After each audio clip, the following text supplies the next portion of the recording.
aí entra uma questão que está se discutindo muito, que é você hoje no Brasil tirar o celular da sala de aula, ou deixar uma criança de 6, 7 anos já ter acesso ao celular, e o mundo dele está no celular, né? Uhum. Quer dizer, você falou que piorou muito nos últimos 10 anos, 2010, 2020, que não é coincidência, foi a Sim. explosão das redes sociais, né?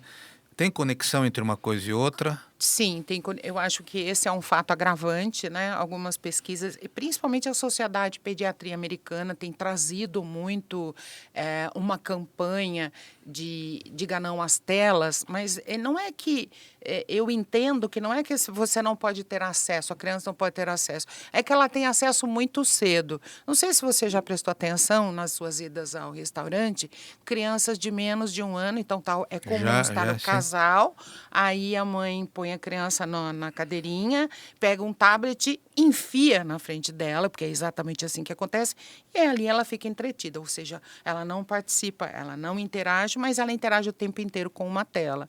E isso não é bom, ter uma série de complicações, inclusive para o neurodesenvolvimento. Né? Então, a criança nessa idade, ela tem que experimentar outros tipos de interação. A interação com brinquedo, a interação com concreto. Então, existe uma conversa muito grande dos especialistas em desenvolvimento infantil do quanto isso é negativo para o desenvolvimento cerebral, para o desenvolvimento social, para o desenvolvimento motor, inclusive. As crianças hoje não têm mais atividade motora como se espera que ela tenha. Esse é um aspecto que não pode ser negligenciado. Aula de educação física, você lembra? Que Sim. já Então, tínhamos, cara, eu é adorava, por por sinal, aí. né? E você tinha uma interação, né? Isso era ligado à criatividade, isso Sim, não era nada artes, pronto. Você né? não pode ter tudo pronto. Então, hoje parece que a gente vive tudo pronto, é menos esforço, é menos trabalho, e as telas contribuem muito para isso. Então, eu, pessoalmente, não sou contra totalmente as telas, mas eu acho que tem que ter um limite, tem que ter a idade, a gente tem que sentir como a criança, a gente tem que olhar o que a criança está vendo.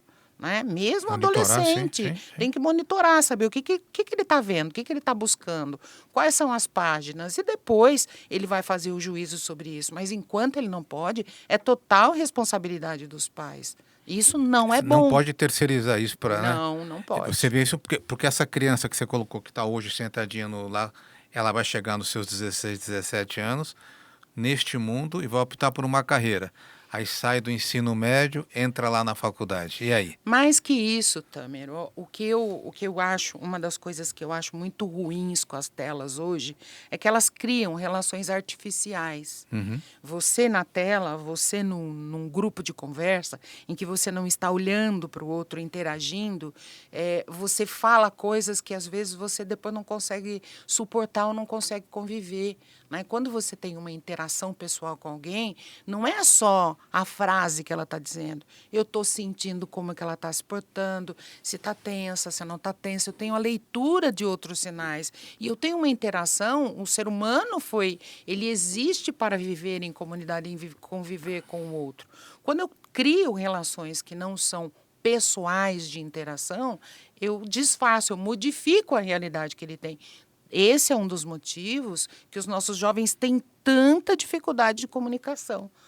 Outro dia nós oferecemos na escola um curso, num programa que nós temos chamado Campus Vivo, e era sobre comunicação, e uma das alunas pedindo ajuda à professora, porque ela tem uma dificuldade extrema em conversar com as pessoas, e inclusive ela disfarça que ela está falando ao celular ou respondendo mensagem quando alguém se aproxima. Porque não consegue interagir. Exato. Por quê? Porque ela é a geração que veio em só Mas falar com isso mensagens. aí me preocupa, porque isso aí pode ser que não tenha solução, porque ela não desenvolveu na vida Isso. dela essa habilidade, né? É por isso que nós temos, inclusive, esses cursos de comunicação, como que é uma comunicação assertiva, como é que é a troca, o que é uma comunicação não violenta. Né? Eu não posso falar tudo. Hoje também existe isso.